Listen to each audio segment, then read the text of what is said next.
Hello friends, चलिए notification तो आ गया है कल का। बहुत से छात्र नए हैं, तो चलिए सबसे पहले सिलेबस के बारे में बात कर लेते हैं कि आखिर सीजीपीएससी प्रीलिम्स 2020-21 के सिलेबस में क्या है, किस तरह से आप किस में ज़्यादा फोकस करना है, इन सभी के बारे में आइए एनालिसिस कर लेते हैं। क्योंकि बहुत ही कम दिन है अगर देखा जाए तो, और अध्ययन अगर करते हैं तो आराम से आप समय से पहले पूर्ण कर सकते हैं। तो आइए बात कर लेते हैं सीजीपीएससी प्रीलिम्स के बारे में, आखिर सिलेबस में क्या शामिल है। आप सभी जानते होंगे, जो नए छात्र हैं वे सभी देख लीजिए, सीजीपीएससी का जो एग्ज़ाम है 3 पार्ट में होता है, अर्थात कहना चाहिए 3 चरण में कंप्लीट होता है। पहला आपका प्रीलिम्स का एग्ज़ाम होता है, प्रारंभिक परीक्षा। आगे इसी के बारे में बात करेंगे, जिसका एग्ज़ाम 14 फरवरी 2021 को है। दूसरा, जिन छात्रों का प्रीलिम्स क्वालिफाई होता है वे मेंस का 7 पेपर देते हैं। जिनका मेंस क्वालिफाई हो जाता है, अंत में वही छात्र अपना इंटरव्यू देते हैं। इस तरह से 3 आधार के बाद आपका अंत में मेरिट लिस्ट जारी होता है। तो सबसे महत्वपूर्ण क्या है? प्रीलिम्स। जब तक आपका प्रीलिम्स का एग्ज़ाम नहीं निकलता है तब तक आप मुख्य परीक्षा नहीं दे सकते, मेंस का एग्ज़ाम नहीं दे सकते हैं। तो आइए देख लीजिए नोटिफिकेशन का जो सिलेबस में उल्लेखित नहीं किया गया है, आप उसके बारे में जान लीजिए। योग्यता क्या होनी चाहिए? तो किसी भी मान्यता प्राप्त विश्वविद्यालय से आपकी ग्रेजुएशन होनी चाहिए। न्यूनतम आयु सीमा क्या होनी चाहिए? तो न्यूनतम आयु सीमा 21 वर्ष होनी चाहिए। अगर एक तरह से देखा जाए तो 22 वर्ष कंप्लीट सीजीपीएससी मांगता है। जैसे इस साल 1998 यहाँ तक के छात्र छात्राएं एग्ज़ाम दे सकते हैं। जो 1998 के बाद, जैसे 1999, 2000, अभी आप एग्ज़ाम सीजीपीएससी प्रीलिम्स का नहीं दे सकते हैं। तो 2 शर्तें हुआ, पहला तो आपका एक ग्रेजुएशन होना चाहिए, दूसरा आयु सीमा 21 वर्ष के अर्थात 22 वर्ष पूर्ण होनी चाहिए। आइए बात करते हैं सिलेबस के बारे में। प्रारंभिक परीक्षा के पाठ्यक्रम किस तरह से विभाजित है उसके बारे में। तो प्रारंभिक परीक्षा 2 पेपर होता है, प्रश्न पत्र पहला और प्रश्न पत्र दूसरा। जो पहला पेपर होता है आपका, वह जीएस का रहता है, सामान्य अध्ययन, और यही डिसाइड करता है कि आगे आप मेंस का एग्ज़ाम देंगे या नहीं देंगे। दूसरा होता है सी सेट का एग्ज़ाम। इसमें सिर्फ आप सभी को क्वालिफाई करना है अपने कैटेगरी अनुसार। तो आसान प्रश्न रहते हैं, बहुत ही आसान प्रश्न रहते हैं। रीजनिंग में अल्फ़ाबेटिकल रैंकिंग, ये सभी प्रश्न रहते हैं। इसके बारे में आने वाले 2-3 संडे में डिस्कस करेंगे, सी सेट के बारे में। तो पहले सी सेट का सिलेबस देखते हैं क्या क्या शामिल है। पहला रीजनिंग, दूसरा सामान्य गणित, बेसिक प्रश्न रहते हैं सामान्य गणित। तीसरा छत्तीसगढ़ी भाषा व बोली, ये भी जिस शब्दावली का प्रयोग ग्रामीण अंचल में किया जाता है उसका हिंदी शब्दावली पूछा जाता है, या हिंदी में शब्द दिया रहता है उसका छत्तीसगढ़ी बोली में क्या उपयोग किया जाता है। इस तरह के प्रश्न पूछे जाते हैं। और चौथा आपका हिंदी भाषा। अगर हिंदी का अध्ययन नहीं भी करते हैं तो रीजनिंग, मैथ्स और छत्तीसगढ़ी भाषा बोली में आप सी सेट क्वालिफाई कर सकते हैं। तो इस तरह से आपका दूसरा पेपर, सिर्फ आपको क्वालिफाई करना है सबसे ज़्यादा मेहनत करना है प्रथम पेपर पर, और इसी के अनुसार आपका प्रीलिम्स के बाद मेंस का लिस्ट आता है। तो आइए विभाजित कर लेते हैं पहले पेपर को। तो पहला पेपर भी दो भाग में है। पहला आपका छत्तीसगढ़ का सामान्य ज्ञान है और दूसरा देखा जाए तो सामान्य अध्ययन है, जो भारत स्तर का है, जीएस। ठीक है। छत्तीसगढ़ का सामान्य जो ज्ञान है, यहाँ से कुल 50 प्रश्न आने हैं, और सामान्य अध्ययन जिसमें अनेक विषय शामिल होने के बावजूद भी 50 प्रश्न आने हैं। इसलिए छत्तीसगढ़ प्रीलिम्स एग्जाम के लिए दोनों प्राथमिकता होनी चाहिए कि आपको छत्तीसगढ़ का विशेष ज्ञान होना चाहिए और सामान्य अध्ययन। बेसिक प्रश्न पूछे जाते हैं, ज़्यादा घुमावदार प्रीलिम्स में एग्जाम नहीं पूछा जाता है। तो आइए देखते हैं सबसे पहले छत्तीसगढ़ी भाषा के बारे में, उसके बाद देखेंगे भाग 2 में क्या क्या है। तो पहला भाग है छत्तीसगढ़ का सामान्य ज्ञान। तो सामान्य ज्ञान में है छत्तीसगढ़ का भूगोल, जिसमें नदी, पहाड़, पर्वत, झील, जलप्रपात, ये सभी आपके छत्तीसगढ़ के भूगोल के अंतर्गत आते हैं। इसके अलावा उनकी मूलभूत जानकारी, अक्षांशीय विस्तार, देशांतरी विस्तार, कौन से जिले का गठन कब हुआ है, तहसील वाले जो प्रश्न हैं आपके पटवारी अर्थात व्यापम स्तर पर पूछा जाता है।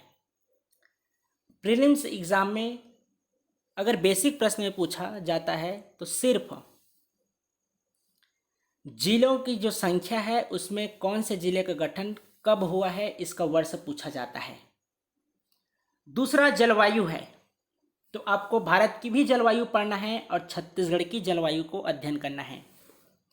इसके अलावा जनगणना 2011 का आप सभी को पढ़ना ही पड़ेगा, चाहे आप भारत का जनगणना की बात किया जाए या छत्तीसगढ़ के जनगणना की बात किया जाए।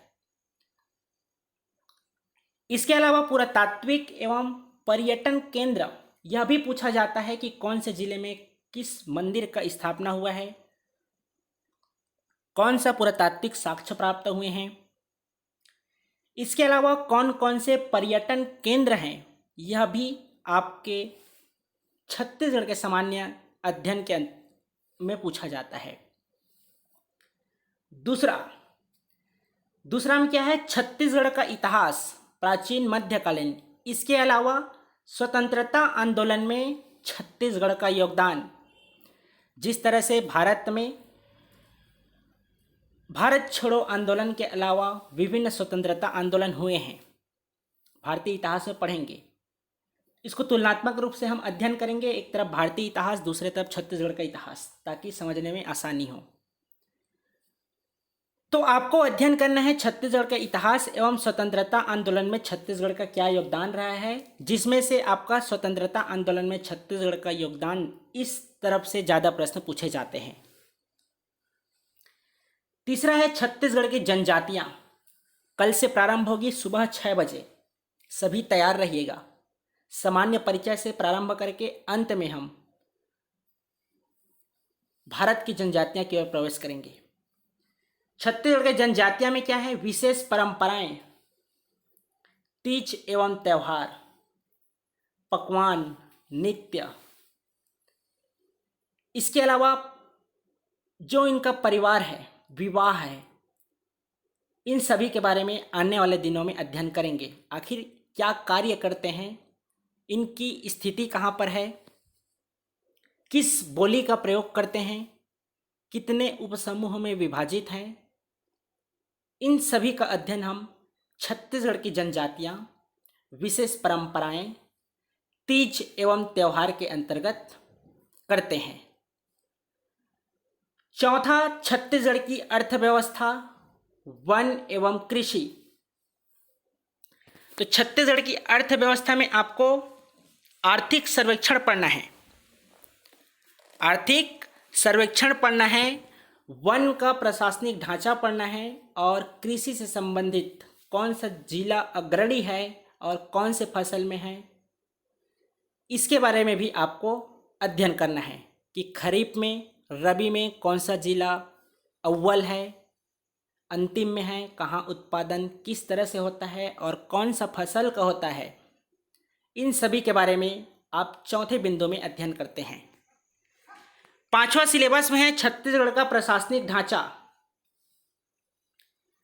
छत्तीसगढ़ का प्रशासनिक ढांचा किस तरह से है, सचिव, जिस तरह से मुख्य सचिव, इन सभी के बारे में अध्ययन हम आने वाले दिनों में करेंगे। इसके अलावा राज्य की जो कार्यपालिका है, यह भी आपके संविधान में सुप्रीम कोर्ट एवं हाई कोर्ट के बाद प्रारंभ हो जाएगा, तो इसको आप तुलनात्मक रूप से पढ़ सकते हैं, भारतीय संविधान एवं छत्तीसगढ़ का प्रशासनिक ढांचा को। अगला देखिए, स्थानीय शासन एवं पंचायती राज व्यवस्था है, जिसकी कक्षाएं अभी संचालित हो रही है। शाम को 3 बजे पंचायती राज व्यवस्था एवं नगरीय निकाय व्यवस्था की कक्षा हो रही है। कम से कम 4 से 5 प्रश्न पूछे जाते हैं पंचायती राज व्यवस्था से, तो देख लीजिए 4-5 प्रश्न बहुत होते हैं। छठवां बिंदु है छत्तीसगढ़ में उद्योग, कौन कौन से उद्योग हैं और कहाँ स्थापित हैं। ऊर्जा, कहाँ कहाँ से बिजली उत्पादन की जाती है और किस मेगावाट और कहाँ सर्वाधिक, इन सभी के बारे में आपको ऊर्जा के अंतर्गत पढ़ना है।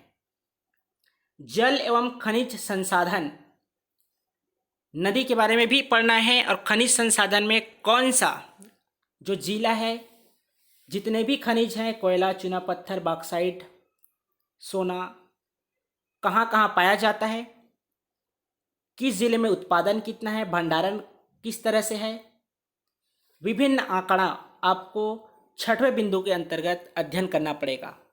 इसके अलावा नदी अपवाह तंत्र भी पढ़ना है, झील है, जलप्रपात है, ये सभी आपके छत्तीसगढ़ के सामान्य अध्ययन के अंतर्गत आते हैं। सातवां, छत्तीसगढ़ का साहित्य, संगीत, नृत्य कला एवं संस्कृति, जनौला, मुहावरे, हाना एवं लोकोक्तियाँ, यह भी आपका छत्तीसगढ़ के सामान्य अध्ययन के अंतर्गत प्रश्न पूछे जाते हैं। और सबसे महत्वपूर्ण करंट अफेयर्स, जिसमें आपके छत्तीसगढ़ सरकार की जो भी योजनाएं संचालित होती हैं, जो भी विशेष घटनाएं होती है, किन्हें कौन सा पुरस्कार मिला, कब मिला, जैसे आपका भी राज्य अलंकरण पुरस्कार, यहाँ से एक प्रश्न पूछे ही जाते हैं, तो आप सभी को पूरा लिस्ट याद करना पड़ेगा। इसके अलावा भी विभिन्न करंट अफेयर से संबंधित प्रश्न पूछे जाते हैं, ठीक है। तो करंट अफेयर्स के लिए आपको न्यूज़पेपर अब नहीं पढ़ सकते हैं, आप किसी भी कोचिंग संस्थान का आप करंट अफेयर्स संकलन के रूप में ले सकते हैं। इसी में दूसरा पार्ट रहता है 50 नंबर का सामान्य अध्ययन जीएस, जिसमें पहला बिंदु है भारत का भूगोल।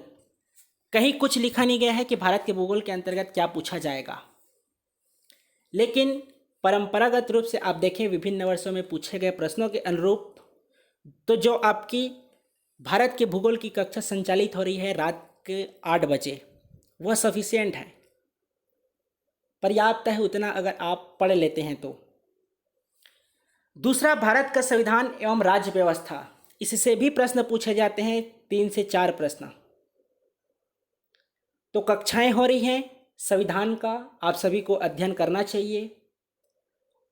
उतना विस्तार आपके व्यापम स्तर तक का पढ़ाया जा रहा है, तो आप निश्चित रूप से सीजीपीएससी प्रीलिम्स का क्वेश्चन सॉल्व कर सकते हैं। अगर प्रारंभिक कक्षा से लेकर जो कल संचालित होगी वहाँ तक अगर देखेंगे, तभी आप आगे का समझ पाएंगे। संघ की कार्यपालिका के अनुसार ही आप राज्य की कार्यपालिका का अध्ययन करते हैं, तो तुलनात्मक रूप से आप अध्ययन करना चाहते होंगे तो संघ की कार्यपालिका, इसका रिवाइज कर लीजिएगा। कल सुप्रीम कोर्ट, हाई कोर्ट के बारे में अध्ययन करेंगे, उसके बाद राज्य की कार्यपालिका की ओर आगे प्रवेश करेंगे। तीसरा, भारत का इतिहास एवं भारत का स्वतंत्रता आंदोलन, प्राचीन, मध्यकालीन और आधुनिक इतिहास, आपको भारतीय इतिहास में पढ़ना है। जैसे ही आपका भारतीय संविधान की कक्षा कंप्लीट होती है, बहुत जल्द हो जाएगा। उसके बाद भारत का आधुनिक इतिहास प्रारंभ करेंगे। प्राचीन और मध्यकालीन से 1 या 2 प्रश्न पूछे जाते हैं, जबकि आधुनिक इतिहास से अगर आप देखेंगे तो 6-7 प्रश्न पूछे जाते हैं आपके भारतीय आधुनिक इतिहास से। इस तरह से आप टोटल 8 प्रश्न, मैक्सिमम 8 से 10 भारतीय इतिहास के प्रश्न पूछे जाते हैं, जिसमें प्राचीन, मध्यकालीन और आधुनिक शामिल रहता है। चौथा देखिए, भारत की अर्थव्यवस्था अध्ययन करेंगे कल से 12 बजे। तो भारत की अर्थव्यवस्था में आपको जितना पढ़ाया जाएगा वह पर्याप्त है। इसमें आंकड़े वाले प्रश्न, आर्थिक सर्वेक्षण है, इसमें भी बजट पूछा जाता है, भारत का बजट, उसको आपको जो मुख्य बातें रहेंगी उसके बारे में हम डिस्कस करेंगे भारत की अर्थव्यवस्था में। पांचवा देखिए, भारतीय दर्शन, कला, साहित्य एवं संस्कृति। आपको जनजातीय वाले पार्ट में पढ़ाया जाएगा कि विभिन्न लोक नृत्य हैं, लोक गान हैं। भारत एवं छत्तीसगढ़ दोनों स्तर के याद करना पड़ेगा, पूछा जाता है लोक कला एवं संस्कृति के बारे में, ठीक है। कौन से राज्य में कौन सा नृत्य किया जाता है, यह सभी पूछा जाता है, तो हम अध्ययन करेंगे, ठीक है। अगला है सामान्य विज्ञान एवं प्रौद्योगिकी, 10वीं का फिजिक्स, केमिस्ट्री, बायोलॉजी। यह आपके प्रीलिम्स के एग्जाम में प्रश्न पूछा जाता है। इसके अलावा मेंस में भी आपका शामिल है। तो प्रीलिम्स को अभी फोकस करना है तो 10वीं का विज्ञान बुक पर्याप्त है। 7वां पर्यावरण, पर्यावरण से भी प्रश्न पूछे जाते हैं। विभिन्न जो सम्मेलन हुए हैं उसमें उसका थीम क्या था, किस वर्ष कहाँ सम्मेलन हुआ, इसके अलावा प्रमुख घटनाएं हैं, इसके बारे में भी पूछा जाता है। जिस तरह से छत्तीसगढ़ का समसामयिक घटनाएं पूछा जाता है, उसी तरह भारत स्तर के समसामयिक घटनाएं एवं खेल से संबंधित प्रश्न पूछे जाते हैं। तो खेल से संबंधित प्रश्न में कौन से विभाग से कौन सा खिलाड़ी है, इसके बारे में पूछा जाता है। पुरस्कार के बारे में पूछा जाता है कि कौन से खिलाड़ी को कौन सा पुरस्कार प्राप्त हुआ है। तो ये आपके 8 बिंदु किससे संबंधित हैं, सामान्य ज्ञान से संबंधित हैं। तो इस तरह से 100 प्रश्न आपके पेपर फर्स्ट रहता है जीएस का, छत्तीसगढ़ का सामान्य ज्ञान 50 और पेपर 2 जीएस यह भी 50 नंबर का। इस तरह से आपके कुल 100 प्रश्न होते हैं पेपर फर्स्ट के लिए। 2 घंटे का समय दिया जाता है। इस 2 घंटे में आपको 100 प्रश्न सॉल्व करने हैं। आगे कुछ नोट है उसको भी देख लीजिए। तो 100 प्रश्न में 10 प्रश्नों को छोड़ दीजिए। क्यों छोड़ दीजिए? क्योंकि विलोपित होने की पूरी संभावना रहती है। इसके अलावा कुछ गलत प्रश्न रहते हैं दावा आपत्ति वाले। तो आप 90 प्रश्नों में जितना सॉल्व कर सकते हैं आप कीजिएगा। एग्ज़ाम में पता चलेगा प्रश्न किस तरह से आए हैं, उसके अनुसार आप आंसर सॉल्व करेंगे। प्रश्नों के अनुरूप आप प्रश्न को सॉल्व करेंगे। अगर सरल प्रश्न है तो आप ज़्यादा प्रश्न सॉल्व करेंगे। अगर आपको लगता है कि आपसे प्रश्न नहीं बन रहा है तो निश्चित रूप से वह प्रश्न कठिन आया है। आपसे नहीं बन रहा है, आप पढ़े हैं तब नहीं बन रहा है, तो दूसरे से भी नहीं बन रहा है, तो उसके अनुरूप वहाँ पर आपको अपनी मानसिकता तय करनी पड़ेगी कि किस तरह से आप कितने प्रश्न बना सकते हैं। उस स्तर पर आप ज़्यादा तुक्काबाजी का प्रयोग नहीं करेंगे। ये आपके पहला पेपर ही डिसाइड करता है कि कौन कौन मेंस का एग्ज़ाम देंगे। आइए नोट प्रमुख बातें देख लीजिए। अगर आप एक प्रश्न गलत करते हैं तो जो नकारात्मक मूल्यांकन है, निगेटिव मार्क, यह 1/3 है। अगर आपसे 3 प्रश्न गलत होते हैं तो आपके 1 सही प्रश्न कट जाता है। तो नकारात्मक मूल्यांकन 1/3 है, अर्थात जो 2 नंबर आपको एक प्रश्न के लिए दिया जाता है तो इसका 1/3 एक प्रश्न में कट जाता है। पेपर पहले के अनुसार ही कटअप तय होता है कि किस कैटेगरी का एसटी, एससी, ओबीसी और जनरल कैटेगरी का किस तरह से कटअप तैयार होता है। इसके अलावा पिछले वर्ष संशोधन हुआ है, प्रत्येक प्रश्न के लिए सिर्फ 4 विकल्प दिए जाएंगे। पहले 5 विकल्प रहता था, वर्तमान सिलेबस के अनुसार 4 विकल्प आपको देखने को मिलता है। तो इसको आप लिख लीजिएगा। और इसी के अनुरूप तैयारी कीजिएगा। कल से आप सभी की 5 कक्षाएं संचालित होंगी, तो इसके लिए आप सभी तैयार रहिएगा। ठीक है, मेरी पूरी कोशिश रहेगी कि 5 कक्षाएं सही समय पर संचालित हो सके। 31 दिसंबर तक कंप्लीट करने का पूरा प्रयास किया जाएगा। बाकी जो भी बातें रहेंगी उसको मैं आपको ग्रुप में शेयर कर दूंगा। ठीक है, तो इस तरह से CGPSC प्रीलिम्स 2020-21 का सिलेबस हुआ, प्रारंभिक परीक्षा 2 पेपर, तो तैयारी प्रारंभ कर दीजिए। चलिए मिलते हैं फिर सुबह 6 बजे, सुबह 6 बजे जनजातीय व्यवस्था की क्लास में। अगर 6 बजे उपस्थित नहीं हो पाते हैं तो आप बाद में भी देख लीजिएगा वीडियो। इसी चैनल में प्लेलिस्ट बना रहेगा, आप प्लेलिस्ट में जाकर देख लीजिएगा। अगर इस चैनल में नए होंगे तो चैनल को सब्सक्राइब कर लीजिए, बेल आइकन को भी क्लिक कर लीजिए, ताकि समय पर आपको पूरी जानकारी मिल जाए। तो चलिए फिर मिलते हैं सुबह। आज के लिए धन्यवाद।